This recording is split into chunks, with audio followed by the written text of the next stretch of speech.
So I don't know about you, but I was a child once. And like anyone who made it past the age of 12 while being mentally scarred by a traumatizing event, something that is horrifyingly trending upwards, you would agree that those were the best of times. Life was a lot simpler back in the old days, where you can shit your pants without any repercussions. And to be the cool kid around the block, you would just need to bring out the hottest action figure at the local Toys R Us. Along with a myriad of other benefits, childhood brought another thing to the table. That's right, I'm talking about Saturday cartoons. Now, I can't speak about the newer and older folks, but hands down, the generation that I grew up in had the hottest cartoon lineups. I'm talking about Pokemon, Beyblade, the entirety of Cartoon Network in its heyday. These shows airing during this period revolutionized modern television and have affected all of us in some way.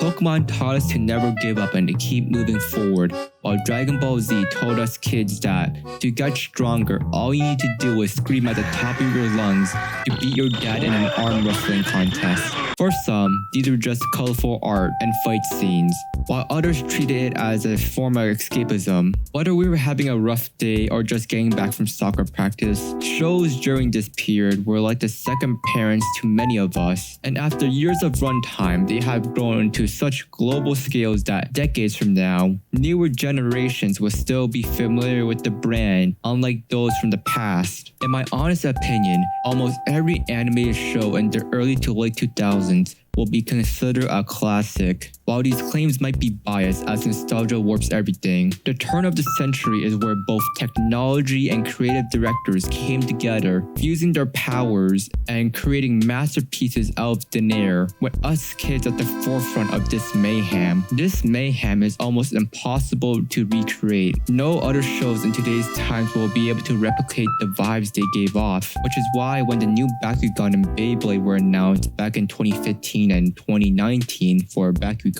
I was super skeptical about the end product, and my god was my intuition right. If shows back then were like the economical boom in the 50s, the new cartoons made for kids is the 2008 recession. You see, while these shows have gained a global audience in just a few decades, so have the companies running these shows, and you know what that means. That's right, corporate. Let's take one of the biggest fads in the late 2000s, Beyblades. When the 2009 Beyblade Metal Fusion was released to the North American region, it was an instant success. The concept of spinning a piece of metal at thousands of RPM and it clashing against another 1000 RPM piece of metal was surprisingly entertaining for us monkey-brained. Children all over the country after watching Beyblade begged their parents to go to a local toy store and use their life savings just to purchase one of these war machines. Again, the best of times. The sight of seeing all the neighborhood kids gathering around that one person who bought a stadium and launching 10 Beyblades at once is truly a sight to behold. Beyblade has created bonds between one another only seen during that one Christmas year in World War I, and with the release of the following 2 seasons, that bond will only continue to grow stronger as more and more people joined. But alas, like any great empire that rose quickly to fame, the follow of Beyblade came just as quick. The first part of the downfall was the anime changing the cast after Metal Fury, making the main cast of the original 3 seasons as a support. Don't know much about the 4th season, quote unquote, but this was the last season to the whole Metal Fusion saga. But that's not really what I want to focus on. I want to focus on Bay Wheels. What the is this shit? You remember what I said, how as a franchise grows, so do the people making the show, incidentally corporate?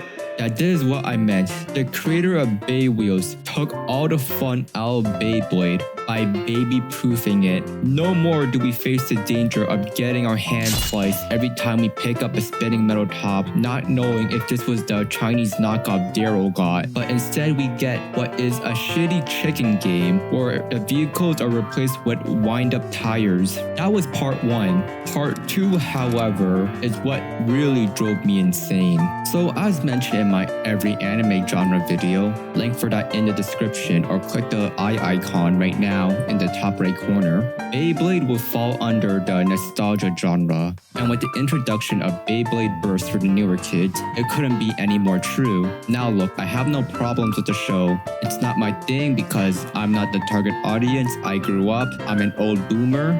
The problem is the Beyblades themselves. Why are they all shit?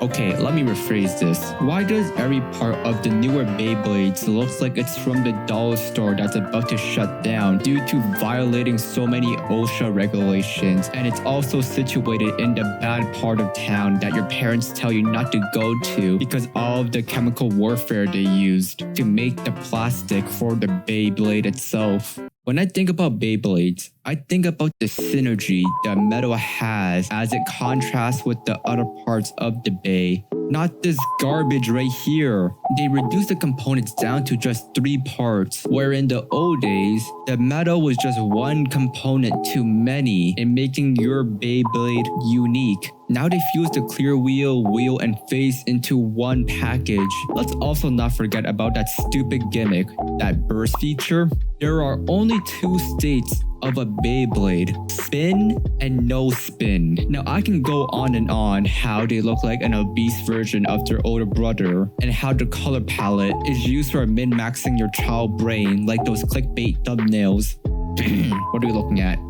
I'll save it as we still need to talk about more shows that companies have ruined, like the Bakugan series. Fundamentally, the toys haven't changed. Well, besides the atrocious pricing for one single Bakugan. But then again, it could have always been like this. I don't know. I don't remember anything. All I remember is I want Bakugan, please buy. But my real gripe is with the main character, Dan Kuso. Why in God's name did you guys name him the same person in the old Bakugan? It's a new series, change the name. At least with Beyblade, they changed the name of the main character, but you guys? What are you smoking? They even brought back Shun, but his character is completely different from the original. Just name him something else. It's a new character, but why are you giving him like a grandfather name? Are you guys trying to make us old folks watch the new Bakugan so we can go ape crazy because we get to see our boy Drago again? No, of course not. That ship has sailed long ago, and we have already given our farewell, so it's awkward to see it once again years later. It's like that coworker that shouted he's going to be an actor, only to see him years later back at the same job you are currently working at. Stop it. You had a clean slate, but instead you go ahead and dirty it before it even gets out of the wash cycle. Get into the corner and think about what you did, and I hope to see the change in 20 years. Speaking of 20 years, let's talk about our final problem child, Pokemon. Again, like Bakugan, nothing wrong with the merchandising. The games, however, let's just wait and see how the Gen 4 remix looks like and the whole other thing that they release. But the art style, why improve on what is already perfect? There is no need to change the art style in my opinion. The old one was perfectly fine. Heck, you have been using it for almost 2 decades now, and it only has gotten better since the beginning, so why the change? The theory that I came up with while trying to go to sleep at 3 a.m. on why they changed it was because right after Ash and Serena kissed, the soccer moms who saw that went straight to Studio OLM, saying if you don't change the art, I'm gonna make a big fuss on Facebook and rally my 300 friends in this business venture that is totally not a pyramid scheme, and we will grind your ass. If my little Tommy sees kissing before marriage, I swear to God I will speak to your manager and get your dumbass fired. And you know, because how big Pokemon is due to the franchise growing and incidentally corporate, they'll be like, oh okay, we will change the art style, blah blah blah, just don't give us a bad rating on Yelp. Then again, right after they changed the art style, Ash, after 20 plus years, did win his first championship, so I could just be the outlier and the art style change was for the better. Alright, that's about it. My name's Apolic. If you enjoyed a sleep-deprived monkey talk about Beyblades for 5 minutes and barely talk about the rest of the topic for their last 7 minutes, go ahead and like this video, subscribe and ring the little bell notification, and go ahead and comment down below your favorite childhood show and how corporate America ruined it. And I will talk to you all later.